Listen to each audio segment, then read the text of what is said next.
and welcome to Flow with the Funk. My name is Michelle, aka Flo, aka your Funky Celebrant. This is a podcast aimed at anyone and everyone interested in love and ceremony, from the beginning of life to the end of life, and everything in between. Hello, everybody, and welcome back to episode 3 of series 3 and our green journey. Today, I'm joined by the delightful Florrie, and I'm going to let her introduce herself rather than me introduce her. You can find out all about who she is and what she's up to. Hi, Florrie. Hello. Hi, everyone. So I'm Florrie from the Havilland Memories. And at the Havilland Memories, we are stationery specialists and we provide stationery, signage, and calligraphy. This is mostly focused on weddings. And we also have a big one of our main sort of points or goals in our business is to become as sustainable as possible, which, yes, has always been a sort of focus of my company, and it's nice to be able to chat about this now. So, Brilliant. yes, Well, thank you for joining me. So, thank you. let's take it all back to the beginning. When did you start in this business? Is it something that grew organically? Is it something you've always wanted to do?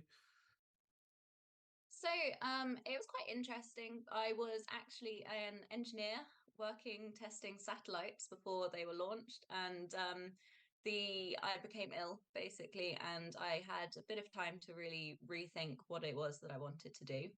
And it was during this time that I realized that it was very important for me to be able to set my own hours, and working on my own was working for myself was something that I really felt strongly about.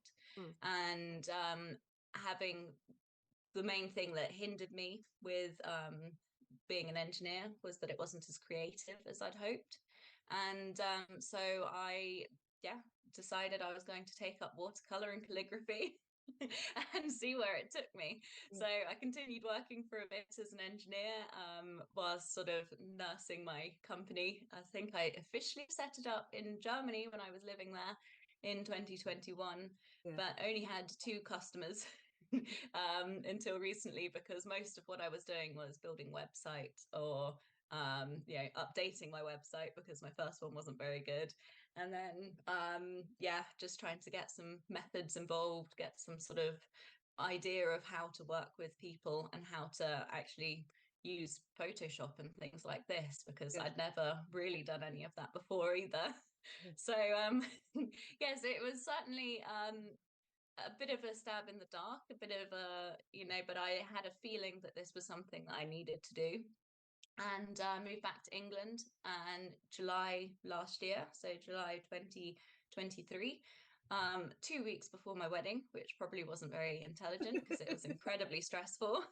um, but then in September of 2023, I set up my company in England and decided, right, this is the time I'm going to have a really good go of it. I feel like I know enough now about the back end parts of business, how to organize my finances, how to organize customers, how to organize these things, that now I just need to put myself out there and do it. Yeah. And that's where I've been since. Scary, isn't it? When you when you suddenly go from being employed and having that guaranteed paycheck and Yeah, knowing exactly what you're doing and what you're going to be doing this time in a year's time to suddenly, yeah. oh, I'm in charge of it all myself. Definitely. And I mean, at the moment, I there is no chance that I've got a pension. Yeah. That's but it's all to come. Yeah. That's the next sort of step, is to get the next sort of lot of customers in and try and figure out then my future finances. Yeah. Now that I feel that I'm sort of up to date with current finances, so to Yeah. say, I feel like we're on a good level for that now. Oh, brilliant. So it is all just crazy, isn't it? Just how Yeah. to set up a company. Yeah. I didn't have a clue. I learnt it all on the job. Yeah. I was a police officer for 30 years and then Oh, all of a wow. sudden self-employed. And it's like, oh, I don't know what I'm doing. But I haven't got Yeah. arrested. I haven't got arrested for defrauding the tax office yet. So I think I'm on the right line. So that's quite cool. You might know the right people at least. Oh, this is true. Some old colleagues. This is true. This is true. So Was it always the plan to set up in the UK, or were, when you first obviously set up, you were in Germany? And kudos for having two customers to start off with. I mean, it took me a whole year to get one. So, but was it always the plan to come back to the UK for business? So actually, I never intended to stay in Germany for as long as I did. Yeah, My now husband is German, and a lot of his family don't speak any English, because they're from small villages. And so I thought, well, the best way to learn German is to just immerse myself in the language, because I'd been taking courses and things throughout university, and it's just different. You yeah, know, you can take as many courses as you want, but I'm not a language person, yeah, so it was just easier to be forced into a situation where I had to speak it. yeah, And with jobs that we had, engineering jobs, in fairness, we, yeah, the last job that I had as an engineer was too good to refuse, sort of thing. yeah, I didn't even apply for it. It just sort of fell into my lap, and it was absolutely fantastic. Did me a lot of confidence, and yeah, we ended up staying there for 7.5 years. We were supposed to be there for 2. yeah, So when I decided to go full time with my company, I took half a year and worked in a print shop to continue learning back end processes, which I thought was invaluable because, I mean, being a stationery, printing is a very big part of yeah, what I do. yeah. And yes, so it was really good to be able to do that and sort of have the freedom. But I was very, very glad to be back in England because I missed all sorts of things, such as Tesco meal deals. It's crazy the things you miss that you never would have thought. And so coming back was just fantastic. And having my company here, we decided that I'd have a few months where I would just focus solely on my company, see if it was viable in England. And yeah, it's now almost 8 months later, and it seems to be working a lot better. Seems to be something I can do. Brilliant, brilliant. So let's talk about the green journey within all Yes. this then. Did you set out from the outset to be as eco-friendly and as green as possible, or is that something that's evolved? So I've always been environmentally conscious, so to say. I think that it's something that's always been on my mind, and I've always wanted to go with more environmentally friendly alternatives. So when I started up my companies in Germany, certain things were um, higher up on the list, and I didn't a lot of what I've been doing up until recently had all been sort of me making swaps that I thought would make sense to be more green. So things like natural, for silk ribbons, for example, only using 100% silk, no synthetic products, naturally dyed, using, hand dyed, using natural pigments, things like this, so that we're not polluting the earth. And that's sort of actually where I started. Was I found a really amazing supplier for this, and she sent me this sample pack, which was just the most beautiful thing. Being a stationer, I loved it. And then actually, I was interested in natural dyeing anyway. Like, thinking about it, that's probably where it's all come from. Yeah, I was interested in natural dyeing, and it was a bit of a hobby of mine. And so then when I found somebody who did that locally in Germany, and I'd always wanted to only really stick with local suppliers or small businesses, yeah, because my parents being small business owners, that was sort of that, but also the added benefit of reducing carbon footprint. yeah, And so it started with that. And then when I moved back to England, it was very much something that I wanted to be more in touch with, was becoming more sustainable, and sort of became a bit of a thing starting afresh, and then suddenly having a choice of suppliers again, because now I knew what I was doing. I didn't have any of those relationships. I could start up and really focus on these things. yeah, So making paper suppliers, for example, meeting them, and finding suppliers that align with my ethos. And yeah, so all of my paper that I use is either made not from wood pulp, so bamboo is one of them. Cotton rag I use a lot for letterpress printing, because that's really beautiful for it. And or the ones that are wood pulp, are unbleached, for example, so using pure chemicals. And it's been really interesting finding other suppliers who have the same values as me. And it gives you a nicer connection almost. Yeah. It's more personal. You can talk about these things and then you sort of click better and then you have a better relationship anyway. Yeah. So yeah, that's sort of been a very long-winded answer to what you were asking. No, but I love it when you find another supplier that is on the same journey as you, because immediately you're on the same wavelength. You're not going to get the funny looks. Think, what you want about? You're going to Yeah. get, oh yeah, oh that's really good. Oh, that's the supplier I didn't know about, or Mm-hmm. all kind of thing. So I think it's Yeah. brilliant to be a part of a group of people that are all thinking and moving in the same direction. Definitely. And Yeah. something which I found was actually quite interesting was that for most of the suppliers that I found here were, so I live in Kent, Mm. and I was looking for suppliers just nearby, and then I was going to go from there.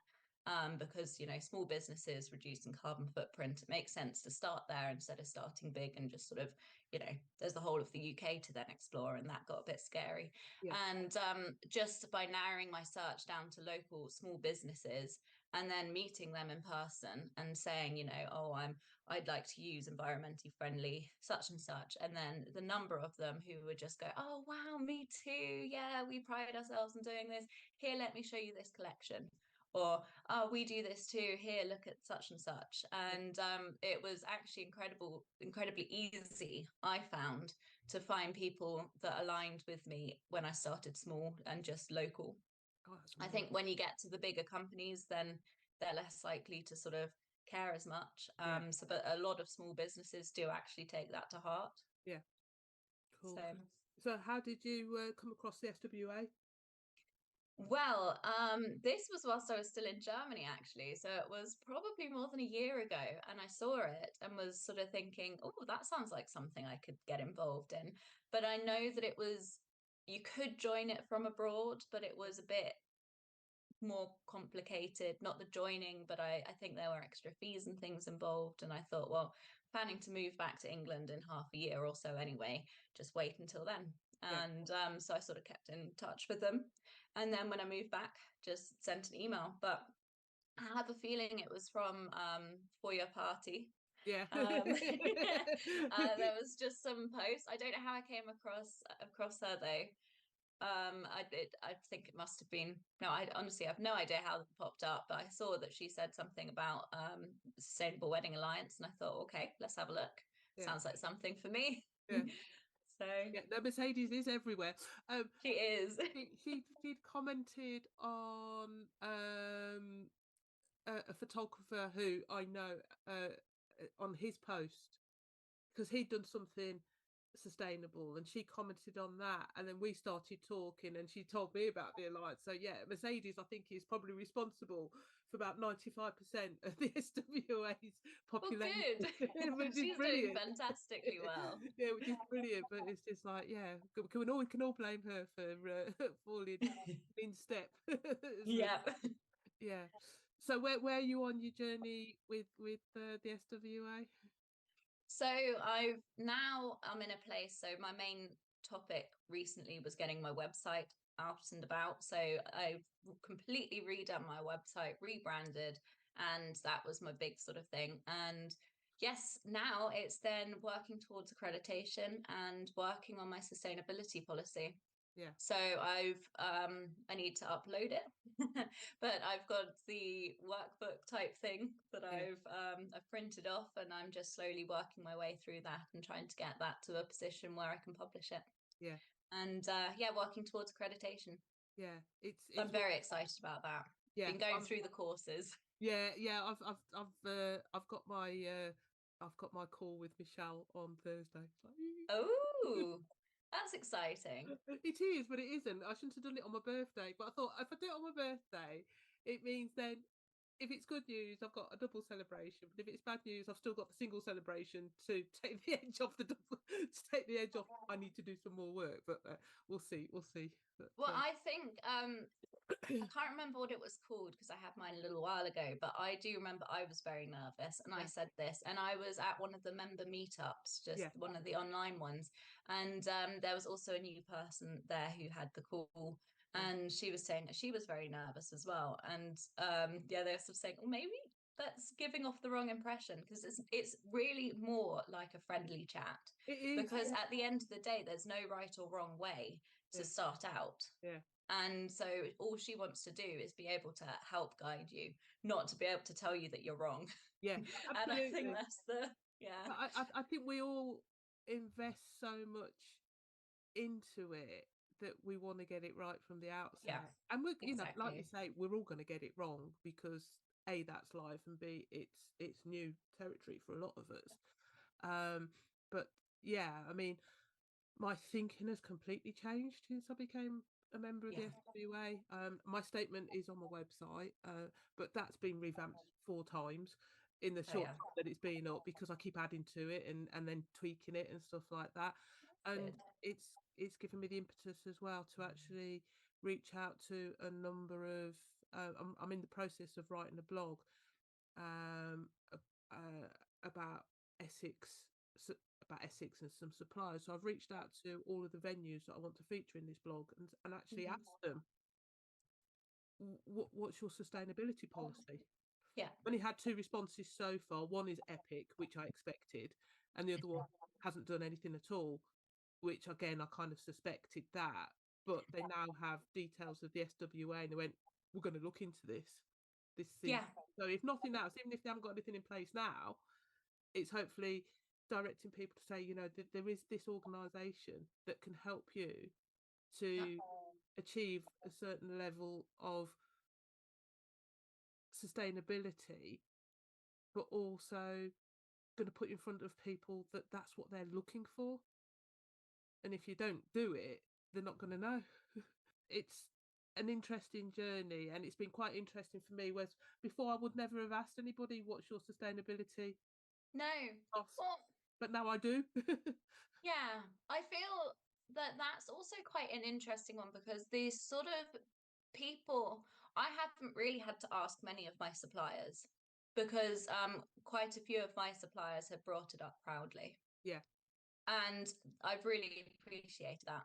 I yeah, don't know whether I've mentioned it before, and so they brought it up, yeah, or but I, especially with my paper and the new print shop that I'm working with, both of them proudly told me I didn't even have to ask them what's your sustainability policy or how are you with yeah, yeah. this, which I thought was really, really good. Yeah, I think it's slightly different if because you are creating a physical product, Yeah. a tangible physical product, whereas obviously Oh, yes, it's celebrant. venues and celebrants, we're not we're creating an experience rather than a physical product. So it's a different kind Yeah, of conversation, I think, with some of our supply chains. But definitely. you're still part of the supply chain for my clients. It's just I would never actually use you personally, Yeah, but I can turn around to my clients and say, "Boom, here you go. This is your stationer. This is your room decorator. This is your cake maker, and all that kind of stuff." Because these people are all following the same path, and I know I don't need to think about what your sustainability policy is because you've either already written it or you're writing it or the work is being done. So yeah, exactly. I think it's a different kind of supply chain, and Definitely. it's been quite interesting doing that. I don't know how far you are, but it's been quite interesting in doing that part of the work to say, what's your supply chain? Thinking, oh, I don't know. Well, there was some things, some questions which I'd never even thought about, and that's about your digital footprint and Yeah, things like this. yeah, And it makes sense that all of your data is stored somewhere on some server that's having to be powered, mm, and to try and clear that out. But that was something which I'd never even that was quite mind-blowing because yeah, I feel like, and this is a big part of why it's so good to be a part of something like the SWA because it is a it's eye-opening, because I feel like I'm quite switched on when it comes to environmental things, but with the best will in the world, I'm still just an ordinary person who's just sort of trying to do my best. But being part of a group that focuses on these things, they can point you out to these little nuances that you never would have thought about, because you can, I mean, everyone knows a bit about cars and recycling and things like this. That one's quite obvious, but then these little things I just never would have even thought about. Yeah. So I'm really glad that I've joined. Yeah. Not just for the networking, because I've met some really lovely people through it. Yeah. But I think a big takeaway from what you said as well a minute ago is don't be scared. Yeah, don't be scared. They're not here to trip you up. They're No. here to help and direct, and there's nothing to be scared of. And we'll all get our accreditation in due course once we've done the work. But for me, if I don't get it first time round, I know what tweaks I'll need to do, and I'll get it second time round. But fingers crossed, it's something that she says yay to on Thursday. We'll see. Oh, she will. Are you listening, Michelle? Oh, cool. So you're part way through working for your accreditation. What's next for you business wise then? So I'm figuring out my marketing at the moment. That's my sort of main thing. I've got the website that I've always wanted. I've got the ideas of where I need to go. And now it's just trying to find a way to market myself in not just, effectively, but also, I never even really considered sustainable marketing until I watched those videos, those tutorials. So, it's always a journey, isn't it? But with a company, you're never finished. Yeah. You're always learning something new. So marketing's forward. So if anybody who's listening that is green and eco marketing, you know where Florrie is. So Florrie, how do we get hold of you? What's your website? What's your socials? So my website is havillandmemories.com. So like my last name. And my socials is also de Havilland Memories. So quite nice and easy. And I'm always contactable either by phone or by email. I always reply within 24 hours or a work day. And I'm always happy to chat as well, whether that's to new couples or create meaningful connections with other suppliers, like-minded suppliers. So is your work above and beyond just I say just, I don't mean just, but is it above and beyond wedding stationery? Do you do event stationery and things like that? So I do event stationery. I also take on calligraphy commissions. So I've been awarded Finest Calligrapher of 2024. Ooh, wow. I know. Very proud of that one. And hopefully next time we speak, so in a few, after my honeymoon, I'm having a meeting with the Guild of Master Craftsmen, because I've sort of got through the first round with them, and hopefully I'll be a member of the Guild of Master Craftsmen soon for my calligraphy. Oh, that is amazing. So yes, also do a lot of calligraphy work, and that is really something I really enjoy. My letterpress and my calligraphy are my two sort of love childs type thing. They're the two things that they're both a labor of love, but the things I enjoy the most. Oh, that sounds amazing. Well, I hope to see on all the socials that you've achieved that when you get back from honeymoon. That'd be amazing. Thank you. And I just look forward to continuing the journey with you as well, because let's say it's the path that we're both on. It's just like within the the SWA, we can check up on each other anyway, but just on the wider socials as well, can't we? We can see what everybody's up to, and it's just nice to be able to connect and redirect people to all these places. Do you only work in Kent?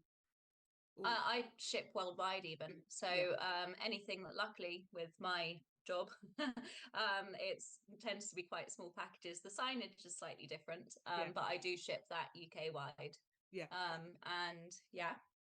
And I'm always available for new commissions. I love meeting people. I love meeting new couples. I love meeting, Brilliant. So anybody UK or worldwide, if you're listening to this, you can get hold of Florrie. All her details will be in all the blurb attached to the podcast as well. and I look forward to seeing you grow. And watching that smile on your face get even bigger as you achieve even more and more over the next 12 months. So thank you so much for joining me today, Florrie. Have a wonderful honeymoon. Thank And you. I'll see you on the other side. Yes, well, thank you so much. It's been lovely, and thank you for having me on the podcast. No worries. Isn't Mercedes just fabulous?